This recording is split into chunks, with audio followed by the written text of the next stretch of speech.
la science-fiction chinoise atteint une nouvelle orbite, cela donne tout simplement The Wandering Earth 2. Un film de science-fiction totalement incontournable.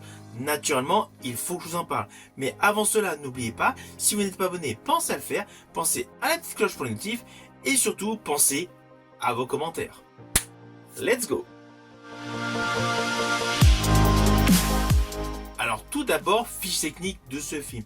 Il a pour titre The Wandering Earth 2. Il fait suite à The Wandering Earth. Mais en fait, ce film est un préquel au film de 2019. Du coup, il a beau avoir le titre numéro 2, il raconte tout simplement le début de cette saga. Il dure autour de 3 heures. Il est attaché au registre science-fiction. C'est un film chinois réalisé par Frank Guo, avec l'histoire suivante.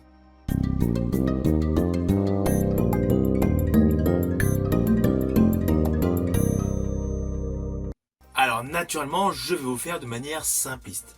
Dès les premières minutes de ce film, le ton est lourd. Le film impose un ton très grave, voire funèbre. On est très loin du divertissement tapageur. The Wandering Earth 2 ne cherche absolument pas à séduire. Il prend tout simplement le temps de poser le monde, un monde en pleine catastrophe. Car on débute tout simplement avec une explication d'une étonnante clarté sur les causes du chaos qui s'abat sur notre Terre. Après plusieurs images explicatives et un texte dramatique, on découvre deux individus, deux soldats, deux pilotes plus précisément, au cœur d'une ville, complètement détruite, ravagée. Ils rendent hommage à deux personnes qui ont été enterrées en ces lieux quelques années auparavant, puis ils montent dans leur avion et ils décollent pour rejoindre une station ultra moderne. On s'aperçoit que la Terre va bientôt disparaître à cause du Soleil. Si elle reste en lieu et place, nous n'avons plus que 100 ans à vivre. Là, un immense projet est en phase, le projet Atlas, c'est-à-dire par des réacteurs et des moteurs associés à des satellites, vont déplacer le globe terrestre vers une autre dimension afin de vivre et échapper au carnage à la fin des temps. Alors oui, il y a un petit côté forcément surnaturel, c'est de la SF. Désaxer la Terre avec des moteurs par rayon tracteur à l'extérieur, beaucoup plus loin. Mais bon, l'idée est plantée, on est dans le futur, donc cela ne choque pas. Là, on découvre une unité d'élite en phase de recrutement. Plusieurs hommes et femmes passent des tests, on les voit évoluer. Cela dure à peu près une petite demi-heure, avec des tests et des effets spéciaux de toute beauté. Et d'un seul coup, il y a une prise de contrôle par des terroristes. Voilà, c'est le postulat de base de ce film. Alors oui, tout ce que je viens de vous dire, ça s'étale sur une demi-heure. Mais comme le film dure 3 heures, ne vous inquiétez pas, il y a de nombreux détails que je ne vous ai pas dit.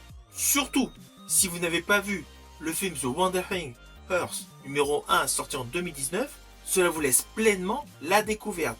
Car n'oubliez pas, ce film The Wandering Earth 2 est le préquel du film de 2019.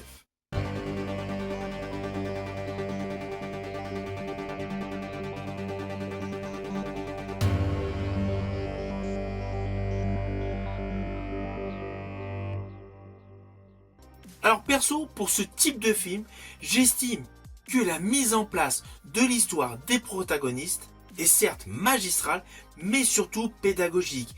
Car implicitement, on est dans du cinéma popcorn, on est dans du cinéma blockbuster made in Hong Kong. Mais cela reste très réfléchi.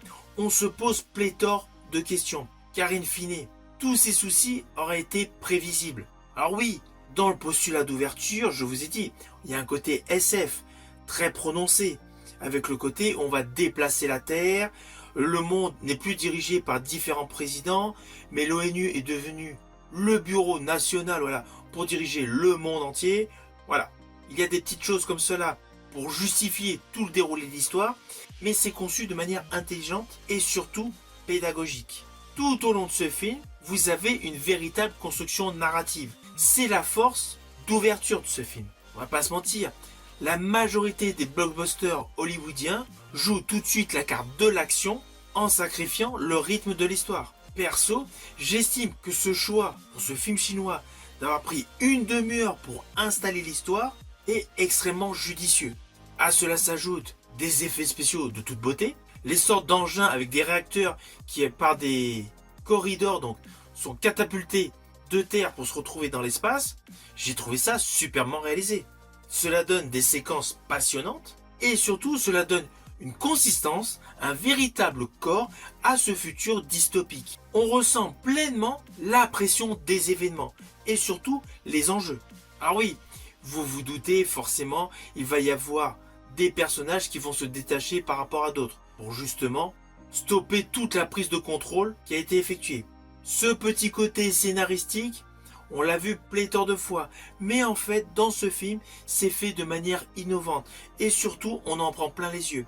La grosse qualité de ce film, c'est le côté immersif dans un monde dystopique totalement réel, plausible, mais avec de surcroît des CGI de super qualité, une partie modélisme, cela se voit, mais très bien réussi, pour donner beaucoup plus de consistance, et des effets numériques pratiquement à chaque plan séquence. Toute la qualité visuelle, la qualité d'effets spéciaux font de ce film un excellent blockbuster chinois science-fiction.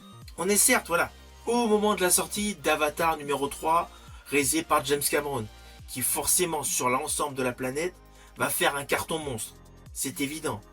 Des films comme The Wandering Earth 2, forcément, paraissent beaucoup plus mineurs. Mais cela n'empêche pas que ce film est de bonne facture. L'histoire est prenante, les protagonistes, tous les acteurs sont convaincants, et les effets spéciaux permettent à ce film d'être tout simplement un film SF haut de gamme, bien meilleur que pas mal de blockbusters hollywoodiens. Je rajouterai pour la petite histoire, si vous avez aimé Le problème à trois corps, eh bien figurez-vous que ce film est tout simplement du même créateur. Alors au final, naturellement, c'est un film que je vous invite à découvrir. Il est topissime. Si vous aimez les belles histoires science-fiction avec beaucoup de moyens et surtout une partie de réflexion, ce film est pour vous. Il est actuellement disponible sur quelques plateformes de streaming en VOD ou tout simplement en support physique via DVD ou Blu-ray. Perso, je suis un aficionados du format Blu-ray tout simplement à cause de la qualité sur un bel écran. En plus, il existe une très belle édition comportant le Blu-ray 4K avec pas mal de surprises sur le tournage. Pour tous les fans de making of, ce coffret est totalement incontournable. Une fois que vous aurez vu ce film, si vous avez envie de le voir naturellement, n'hésitez surtout pas à me mettre votre commentaire. Je vous dis à bientôt pour une prochaine vidéo.